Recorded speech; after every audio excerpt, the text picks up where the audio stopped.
The vast Amboseli savanna had been quiet for 3 days. No radio calls, no distress signals, just the low hum of cicadas and the distant silhouette of Mount Kilimanjaro draped in clouds. Wildlife officer Zara Okonkwo had almost convinced herself it would be a peaceful week. Then came the sound. A rhythmic, desperate thudding rattled the side of her dusty Land Cruiser, jolting her awake from a shallow afternoon nap.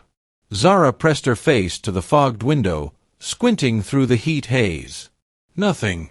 She stepped out, hand instinctively hovering near her belt radio, and then she saw it.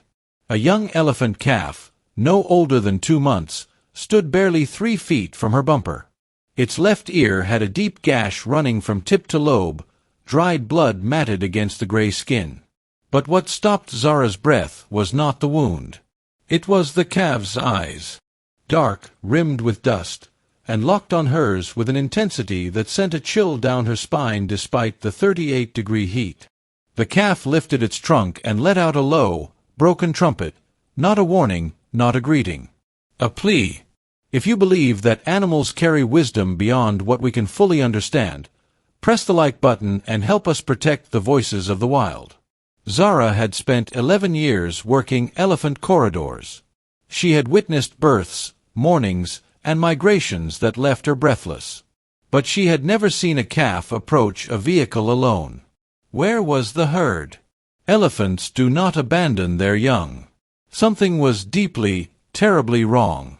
The calf began to move, glancing back every few steps, its small feet leaving oval prints in the copper-colored dust. Zara followed on foot, radio in hand, her senses sharpened to a razor's edge. The calf moved with a strange, focused urgency, not erratic like a frightened animal, but purposeful, as though it had been rehearsing this walk in its mind. They moved for nearly half a kilometer through sparse acacia brush before the land dipped into a wide, shallow basin hidden from the main road. Zara stopped at the ridge and felt her stomach drop. Below, in the basin's center, stood what remained of the herd, 7 elephants in total.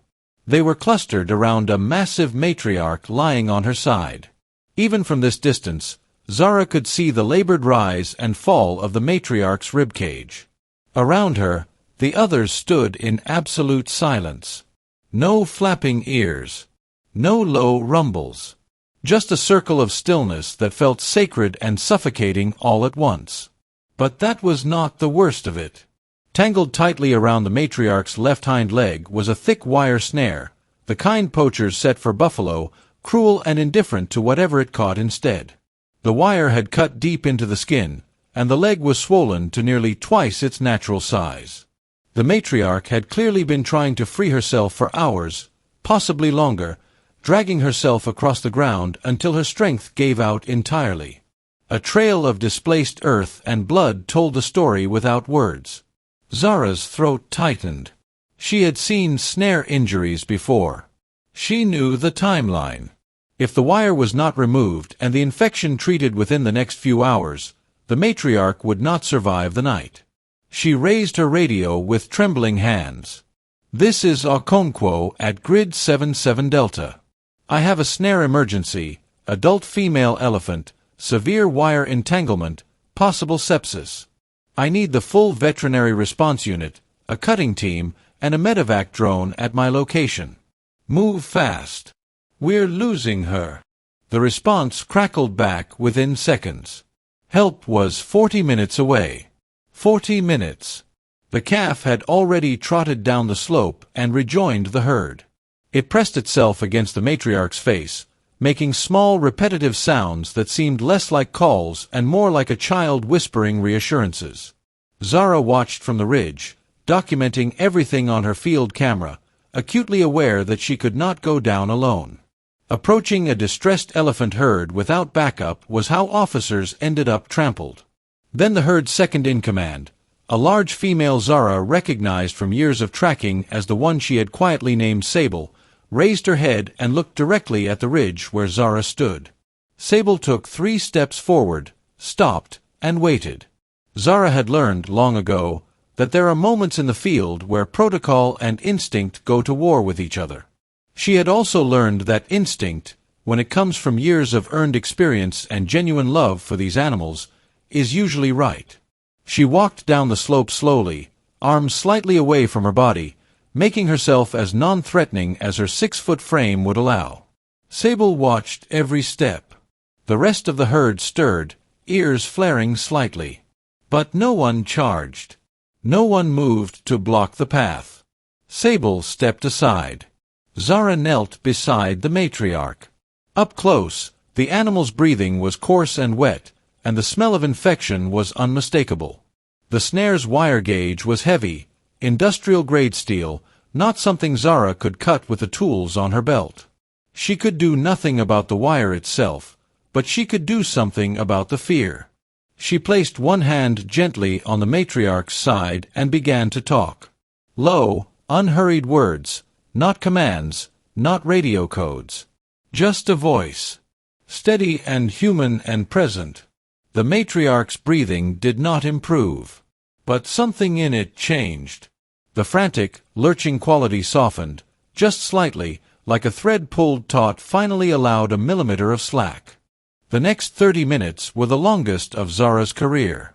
She remained kneeling in the dust while the herd shifted quietly around her. At one point, the injured calf wandered over and pressed its forehead briefly against Zara's shoulder, a gesture so small and so immense that she had to force herself not to break down entirely. There was a job to finish. When the veterinary unit arrived, they moved with the discipline of a surgical team. The lead vet, Dr. Emeka Nwosu, took one look at the wound and ordered the heavy-gauge cutters immediately. "She's running a fever," he said, pressing a thermometer to the elephant's ear. "If we'd arrived an hour later," he didn't finish the sentence. The sedative took effect slowly in an animal this size. As the matriarch's eyes grew heavy, Sable let out a deep, resonant rumble that rippled through the ground beneath Zara's boots, a sound that was part alarm, part grief, part something without a human name.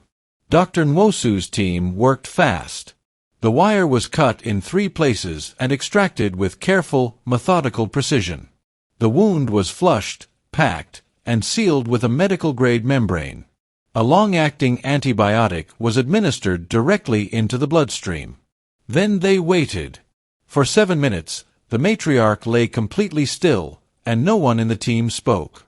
Zara counted each of those minutes like heartbeats. On the 8th minute, the matriarch exhaled, long, deliberate, and deep, and shifted her weight. The herd responded instantly, moving in around her with a chorus of low, intimate rumbles as she gathered herself and, slowly, impossibly, rose to her feet. She was unsteady. She would need weeks of monitored recovery, regular antibiotic treatments, and careful protection from stress. The Amboseli conservation team would need to track her daily. But she was standing. She was alive. The calf appeared from between 2 adults and pressed its small body against the matriarch's front leg. The matriarch reached her trunk down and curled it briefly around the calf's back, a gesture so tender that 3 members of the veterinary team had to turn away. 2 weeks later, Zara returned to the basin at dawn. She parked at the ridge and waited. At first, there was nothing but silence and the pale gold of early light stretching across the savanna. Then, from the acacia line to the east, the herd emerged, all 7 of them, moving slowly and peacefully in single file. The matriarch walked third in line, her gait slightly deliberate, favoring the healing leg, but steady. Beside her, matching her pace perfectly, was the calf. Zara sat in her Land Cruiser with the engine off and the window down, and she let herself feel the full weight of what had happened in this place. The calf had not found her by accident. It had made a choice, a calculated, desperate, extraordinary choice, to reach across the boundary between species and ask for help. And it had known, in whatever way such things are known, that help was possible. That is not instinct. That is something older and deeper and harder to name. Zara had spent her career believing that the greatest service she could offer the wild was to understand it. That morning, watching the herd move back into the acacia shadow, she understood something new. Sometimes the wild understands us right back. The matriarch was safe. The calf was healthy. The herd was whole. And somewhere in the chain of events that connected a small calf's desperate knock to a human officer's radio call, a line had been drawn between two worlds, not of separation, but of recognition. If this story stayed with you, please subscribe to our channel and ring the notification bell. There are more stories like this one, stories of courage, connection, and the unbreakable thread that ties us to the living world. We'll see you in the wild.